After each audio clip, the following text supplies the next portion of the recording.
in Bangor, Maine. Volume 1, Part 1, Chapter 12, of what a goatherd related to those with Don Quixote. Just then another young man, one of those who fetched their provisions from the village, came up and said, "Do you know what is going on in the village, comrades?" "How could we know it?" replied one of them. "Well, then, you must know," continued the young man, "this morning that famous student shepherd called Chrysostom died, and it is rumored that he died of love for that devil of a village girl, the daughter of Guillermo the Rich, she that wanders about the wolds here in the dress of a shepherdess." "You mean Marcella?" said one.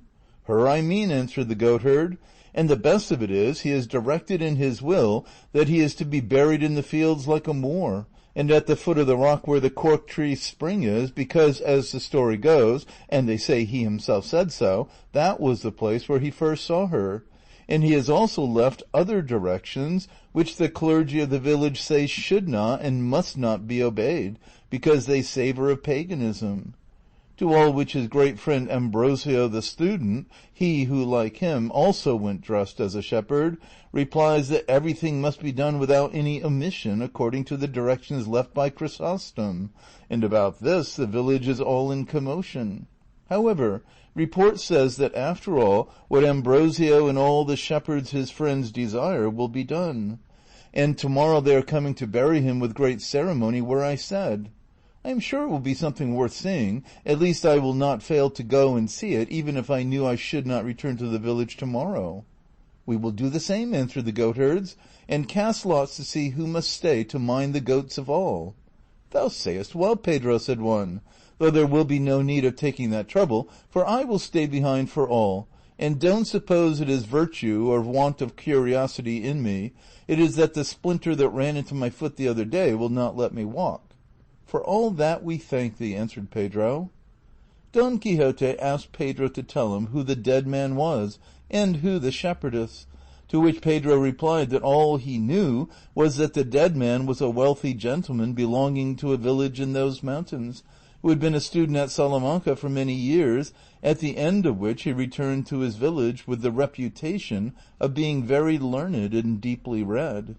Above all, they said, he was learned in the science of the stars, and of what went on yonder in the heavens, and the sun and the moon, for he told us of the crease of the sun and moon to the exact time.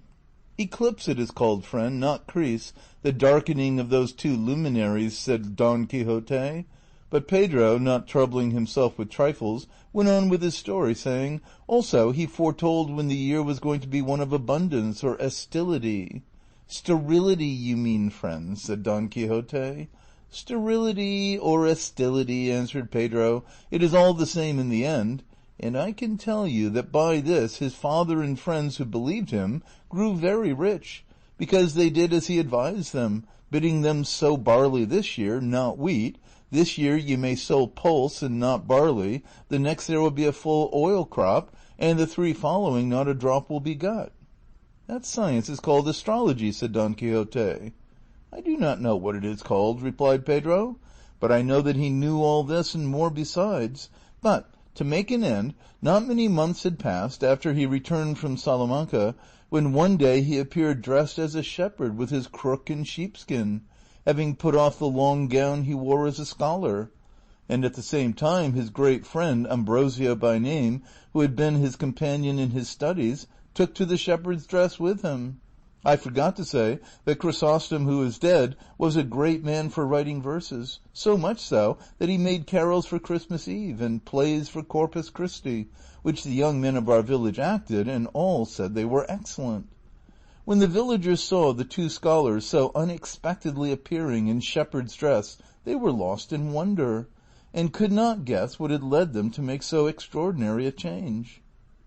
About this time the father of our Chrysostom died, and he was left heir to a large amount of property in chattels as well as in land, no small number of cattle and sheep, and a large sum of money, of all of which the young man was left dissolute owner, and indeed he was deserving of it all, for he was a very good comrade and kind-hearted, and a friend of worthy folk, and had a countenance like a benediction.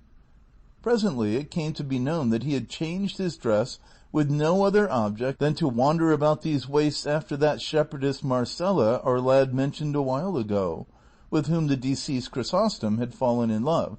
And I must tell you now, for it is well you should know it, who this girl is. Perhaps, and even without any perhaps, you will not have heard anything like it all the days of your life, though you should live more years than Sarna. Say Sara, said Don Quixote, unable to endure the goatherd's confusion of words. The Sarna lives long enough, answered Pedro, and if, senor, you must go finding fault with words at every step, we shall not make an end of it this 12-month. Pardon me, friend, said Don Quixote, but as there is such a difference between Sarna and Sara, I told you of it. However, you have answered very rightly, for Sarna lives longer than Sara, so continue your story, and I will not object any more to anything. I say then, my dear sir, said the goatherd, that in our village there was a farmer even richer than the father of Chrysostom, who was named Guillermo, and upon whom God bestowed, over and above great wealth, a daughter at whose birth her mother died, the most respected woman there was in this neighborhood. I fancy I can see her now with that countenance which had the sun on one side and the moon on the other, and moreover active and kind to the poor, for which I trust that at the present moment her soul is in bliss with God in the other world. Her husband Guillermo died of grief at the death of so good a wife, leaving his daughter Marcella, a child, and rich, to the care of an uncle of hers, a priest and prebendary in our village. The girl grew up with such beauty that it reminded us of her mother's, which was very great, and yet it was thought that the daughter's would exceed it, and so when she reached the age of 14 to 15 years, nobody beheld her without blessing God that had made her so beautiful, and the greater number were in love with her beyond redemption. Her uncle kept her in great seclusion and retirement, but for all that the fame of her great beauty spread, so that as well for it as for her great wealth, her uncle was asked, solicited, and importuned to give her in marriage by those not only of our town, but of towns many leagues round, and by the persons of highest quality in them. But he, being a good Christian man, though he desired to give her in marriage at once, seeing her to be old enough, was unwilling to do so without her consent. Not that he had any eye to the gain and profit which the custody of the girl's property brought him while he put off her marriage. In faith, this was said in praise of the good priest in more than one set in the town. For I would have you know, Sir Errant, that in these little villages everything is talked about and everything is carped at, and rest assured as I am that the priest must be over and above good who forces his parishioners to speak well of him, especially in villages. That is the truth, said Don Quixote. But go on, for the story is very good, and you, good Pedro, tell it with very good grace. May that of the Lord not be wanting to me, said Pedro. That is the one to have. To proceed.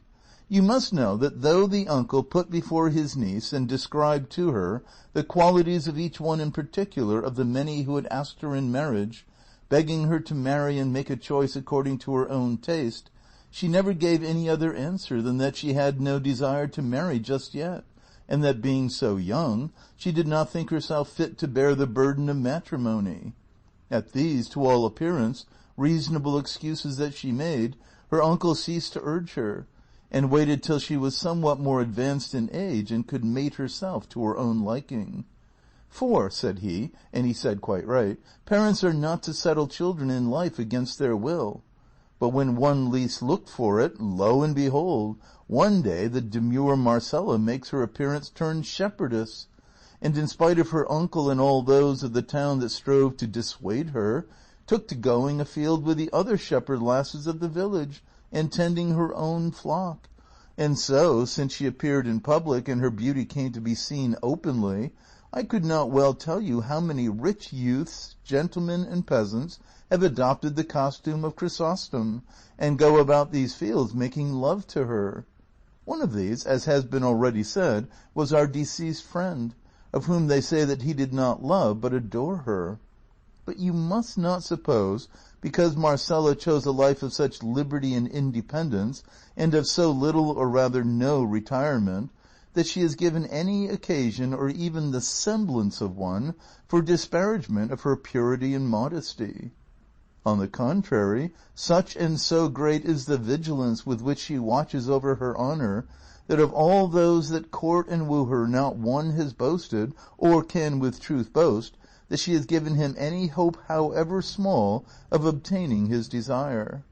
For although she does not avoid or shun the society and conversation of the shepherds, and treats them courteously and kindly, should any one of them come to declare his intention to her, though it be one as proper and holy as that of matrimony, she flings him from her like a catapult.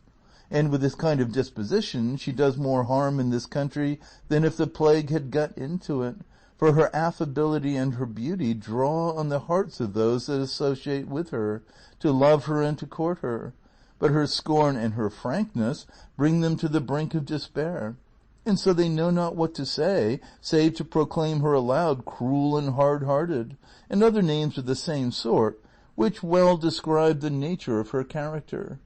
And if you should remain here any time, senor, you would hear these hills and valleys resounding with the laments of the rejected ones who pursue her.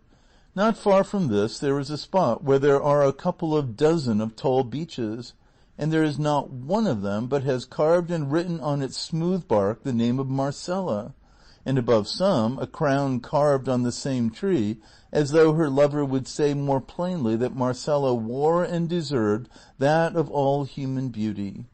Here one shepherd is sighing, there another is lamenting, there love songs are heard, here despairing elegies.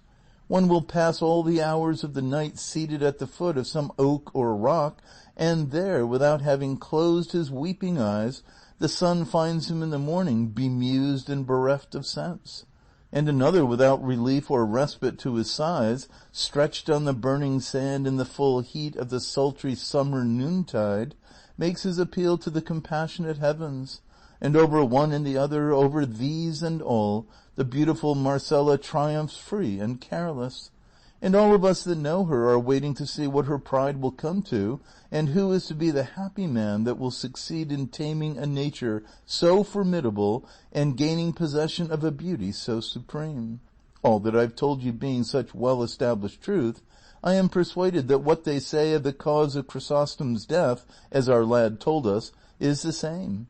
And so I advise you, senor, fail not to be present tomorrow at his burial, which will be well worth seeing, for Chrysostom had many friends, and it is not half a league from this place to where he directed he should be buried. I will make a point of it, said Don Quixote, and I thank you for the pleasure you have given me by relating so interesting a tale. Oh, said the goatherd, I do not know even the half of what has happened to the lovers of Marcela, but perhaps tomorrow we may fall in with some shepherd on the road who can tell us. And now it will be well for you to go and sleep under cover, for the night air may hurt your wound, though with the remedy I have applied to you, there is no fear of an untoward result. Sancho Panza, who was wishing the goatherd's loquacity at the devil, on his part begged his master to go into Pedro's hut to sleep. He did so, and passed all the rest of the night in thinking of his lady Dulcinea in imitation of the lovers of Marcela. Sancho Panza settled himself between Rocinante and his ass, and slept, not like a lover who had been discarded, but like a man who had been soundly kicked. End of Volume 1, Part 1, Chapter 12, recording by Expatriate in Bangor, Maine.